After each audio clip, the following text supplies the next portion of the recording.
Hey, welcome back to the newsletter video. Basically, I'm just going to assume that if you're watching this video, most likely you're watching it through the newsletter or maybe a little bit after and you already signed up for the newsletter. I want to say thank you for signing up for the newsletter. I hope that it's helpful for you. I hope that it's something that you can actually enjoy and maybe every month, maybe just a little tiny bit, like look forward to it. That's like my goal, is that you kind of just look forward to it a little bit. And yeah, so I want to say thank you. I want to say, hey, do all the normal things, like the video if you like it, interact down in the comments. I'll be down there hanging out with you guys. Today, we are talking about missional living. All right.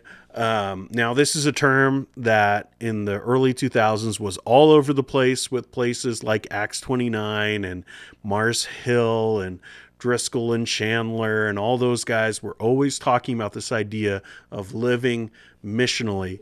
Now, some people didn't like it, maybe even after, because of who was actually promoting that kind of mindset and that term. Maybe you don't like it, but I think that it's biblical. I think it's biblical to live missionally, to live in light of the mission of Jesus Christ in the world.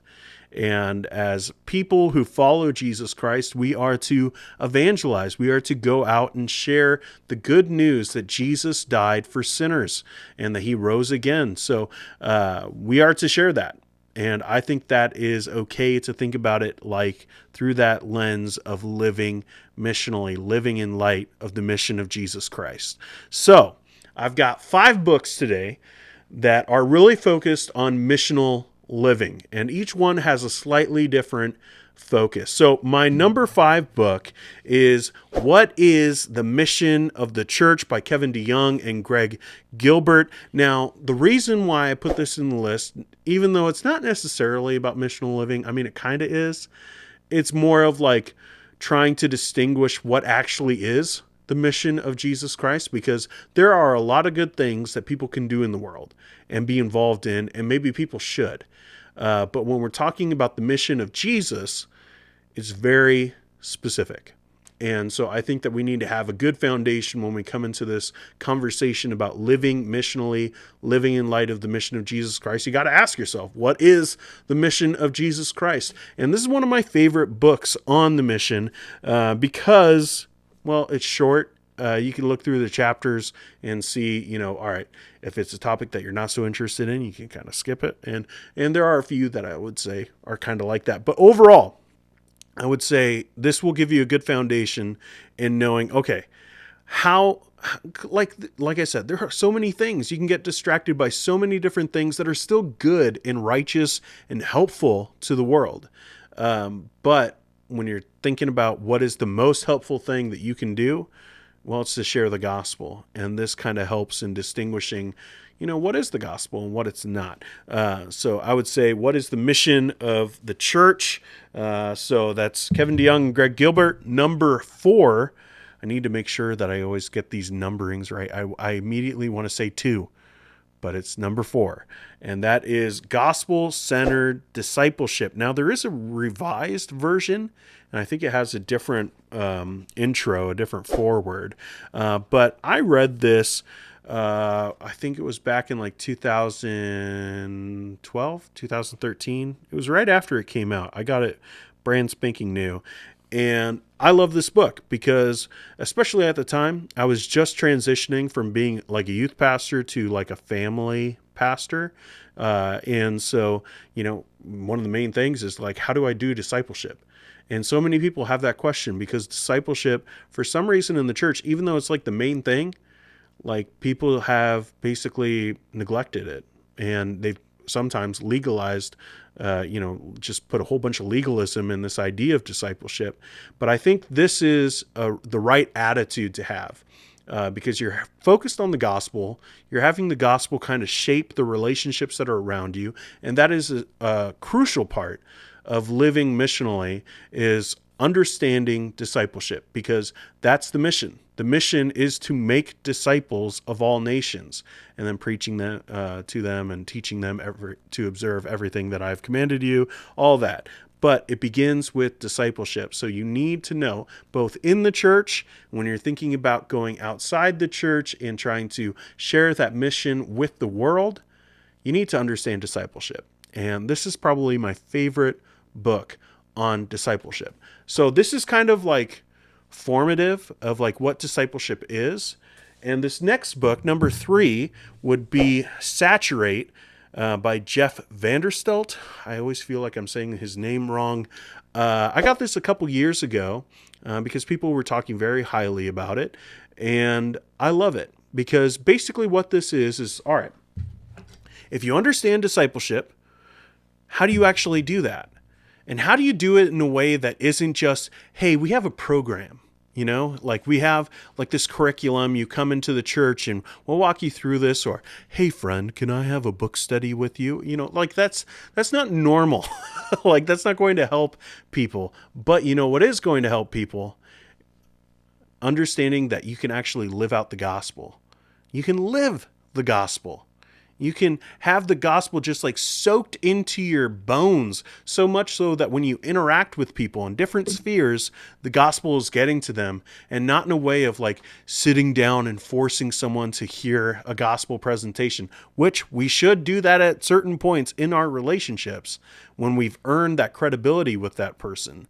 But we should it's almost like, when it rains and it's all muddy outside and the kids come inside and you tell them to take off their boots, but they're not going to take off their boots right at the front door. So there's just water kind of everywhere. That's how we should be with the gospel. We should be so soaked in it that water and mud, getting traced through the house, that's how the gospel should be in our lives. That we're just kind of leaving little drops of it everywhere we go because we've been in it so much. And I think Jeff really brings that out and helps us to understand, how to soak in the gospel and also just have it saturate our lives to a point where everywhere we go, we're having a gospel impact. And I really, really enjoy that. So that would be my number 3. Number 2 is one of my favorite books, just period. I really, really like it. I'm not saying everything this person has ever said is something that I enjoy, but I really love this book. And it is The Gospel Comes with a House Key by Rosaria Butterfield. And I just love this book.